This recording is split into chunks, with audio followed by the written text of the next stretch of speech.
Chers frères et sœurs, sœurs amis dans le Christ, bienvenue dans ce quotidien Jésus numéro 204. Nous sommes aujourd'hui le samedi dans la 7e semaine de Pâques, veille de la Pentecôte. Bienvenue à vous tous et n'hésitez pas à faire part de tous vos commentaires et qui seront pris et évidemment toutes vos prières pour lesquelles nous prierons avec un très très grand intérêt.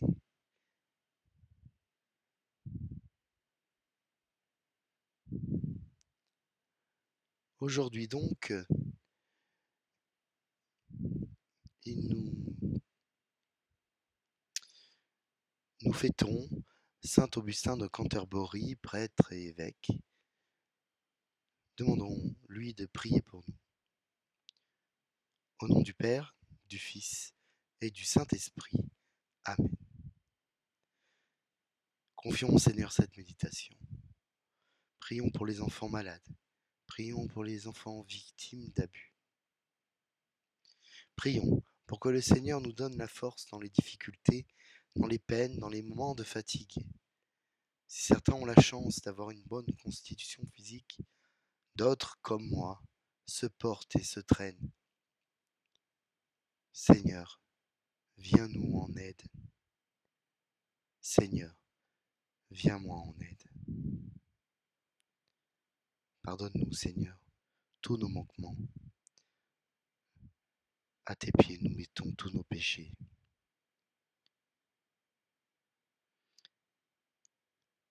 Pardonne-nous, Seigneur, nous t'espérons et nous te bénissons, car tu es bon. Éternel est ton amour, en toi rien n'est impossible. Seigneur, prends pitié. Ô Christ, prends pitié. Seigneur, prends pitié.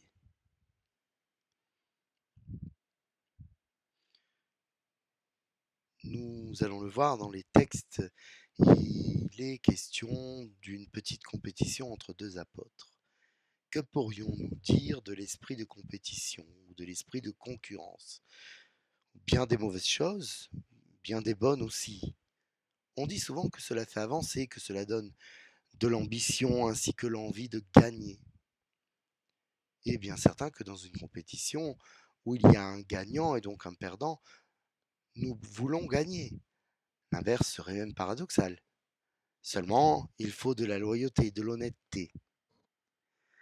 Celui qui, pour arriver à ses fins, est prêt à tout, pose un problème, celui de l'individualisme. Il existe une discipline que certains doivent connaître, un art martial. Je veux parler de l'aïkido. C'est un dérivé du judo, mais son créateur, Tsushiba, après le traumatisme des bombardements atomiques au Japon, est devenu un apôtre de la paix. Sa discipline consiste à apprendre des techniques de combat défensive pour entretenir le non-combat.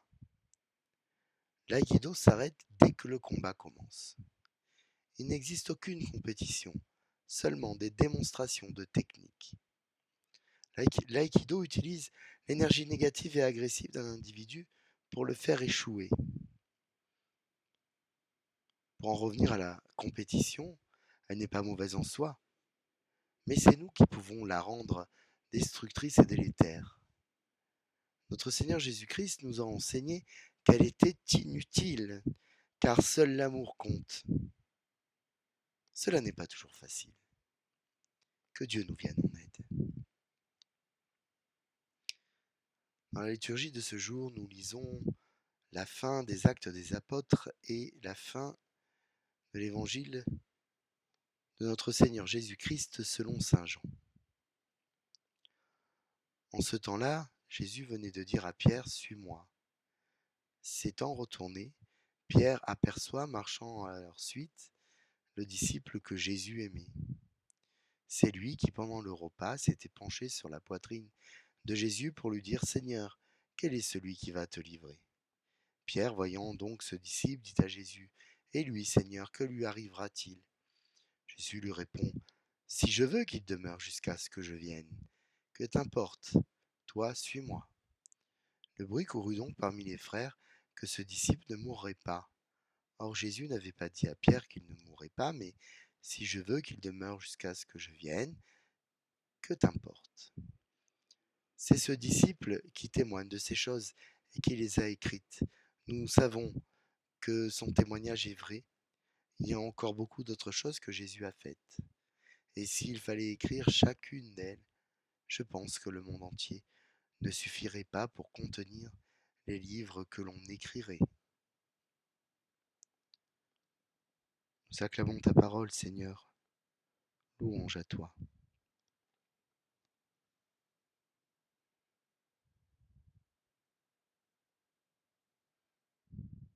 Ce que Dieu seul connaît.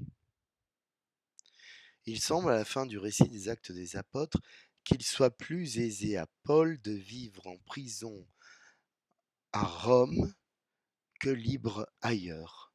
En effet, c'est en ville qu'il s'installe, pas vraiment en prison, sous la surveillance d'un garde très bienveillant, dans une sorte de résidence surveillée, et depuis cette résidence, il reçoit de nombreux juifs qui se convertissent.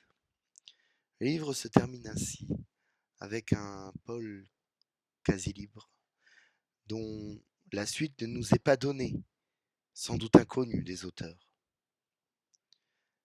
L'évangile selon saint Jean se termine lui aussi assez singulièrement.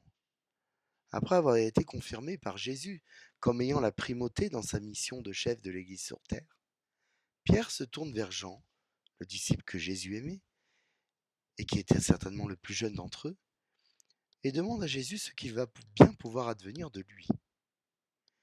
Cette question n'est pas du goût du ressuscité. Il y a comme une notion de jalousie, voire d'emprise, de désir de savoir ce qui ne le concerne pas. Et dans sa réponse, il explique bien que ce qui lui donne pouvoir ici-bas ne lui ouvre pas la connaissance de la volonté divine. C'est vrai. Qu'est-ce que cela peut-il bien faire à Pierre ce que deviendra Jean? Est-ce une simple curiosité? Est-ce une façon de montrer un intérêt, une inquiétude? Est-ce une forme de jalousie? Toujours est-il que Jésus ne répond pas, ou plutôt répond à Pierre en renvoyant Pierre dans les cordes. Jésus entretient un certain mystère et vient affirmer quelque chose de fondamental que nous devons comprendre pour nous des choses du ciel. Nous ne savons rien. De la volonté divine, nous ne savons rien. De ce qu'il se passera demain, nous ne savons rien. Toute forme d'intrusion dans ce silence, dans ce mystère invasif, ce mystère trinitaire est invasive. Dieu ne vient pas en force chez nous et en nous, mais attend toujours notre consentement. Il ne nous arrache pas les vers du nez, et même s'il sait d'avance ce dont nous avons besoin, il attend notre demande, notre prière, car il estime que c'est là notre liberté. Nous, face à Dieu, ne sommes que des créatures. Jamais Dieu n'a souhaité qu'on puisse connaître toute sa volonté. Au contraire, il entretient dans cette volonté miséricordieuse quelque chose de l'ordre du grand mystère, du mur qui sépare le monde visible du monde invisible, et ceci pour le bien du monde entier. Lorsque le Seigneur permet à quelques-uns d'entrevoir un bout de ciel, c'est une grande gloire, une grâce forte et complète. Et comme la foudre, nous ne savons ni où elle va tomber, ni sur qui. Paul, le pharisien sanguinaire devenu apôtre des nations, en est le parfait témoin. La mystique, dans le christianisme, ne doit pas être comprise comme une chance, un cadeau ou un privilège que donnerait Jésus à certains et non à d'autres. La mystique n'est pas une histoire d'initiation ou de gnose, de société secrète qui détiendrait des vérités non dévoilées. Comprenons bien, tout ce qui devait être dévoilé a été dévoilé sans aucune exception. Tout ce que nous avons besoin de savoir, nous le savons. Il suffit de lire les Écritures, d'écouter le magistère ecclésial. Tout cela est gratuit. Le fait que certaines personnes vivent des réalités mystiques n'a d'ailleurs pas d'autre but que de servir la gloire de Dieu. Le Padre Pio, lorsqu'il a reçu les stigmates, les a cachés tant qu'il a pu. Quant aux apparitions, elles font l'objet d'une enquête très poussée du Vatican et ont un intérêt plus sociétal que doctrinal. À Lourdes, la Vierge Marie a confirmé son immaculée conception et a demandé qu'un lieu soit construit pour accueillir tous les pénitents du monde. Lourdes est un endroit d'accueil, de repos, de guérison intérieure et de manifestation de la gloire divine. Pourquoi Lourdes et pas ailleurs? Seul Dieu le sait. Est-il utile de percer ce mystère? Aucunement. Cela n'est rien d'autre que de la curiosité. Ne cherchons pas à comprendre le mystère divin qui nous dépasse, ni la raison de ses choix. En revanche, œuvrons pour entendre et accomplir ce que Dieu attend de nous, veut de nous, nous demande. C'est le chemin le plus sûr et le plus simple vers la sainteté. Amen. Alléluia. Prions, chers frères et sœurs. Nous lisons aujourd'hui dans l'office des lectures un extrait d'une homélie africaine du VIe siècle pour la Pentecôte. Les disciples ont parlé toutes les langues. Ainsi Dieu a voulu manifester la présence du Saint-Esprit en faisant parler toutes les langues à ceux qui l'avaient reçu. Il faut comprendre en effet, frères très chers, qu'il s'agit bien du Saint-Esprit par qui l'amour est répandu dans nos cœurs. Et parce que l'amour devait ressembler à l'Église de Dieu, rassembler l'Église de Dieu sur toute l'étendue de la terre, alors même un seul homme le pouvait en recevant le Saint-Esprit, qui lui faisait parler toutes les langues. Et maintenant que l'Église est rassemblée par le Saint-Esprit, c'est son unité qui parle toutes les langues. Fin de citation. Oremus. Au terme de ces fêtes pascales, accorde-nous, Dieu Tout-Puissant, de garder la Pâque de ton Fils présente dans nos vies.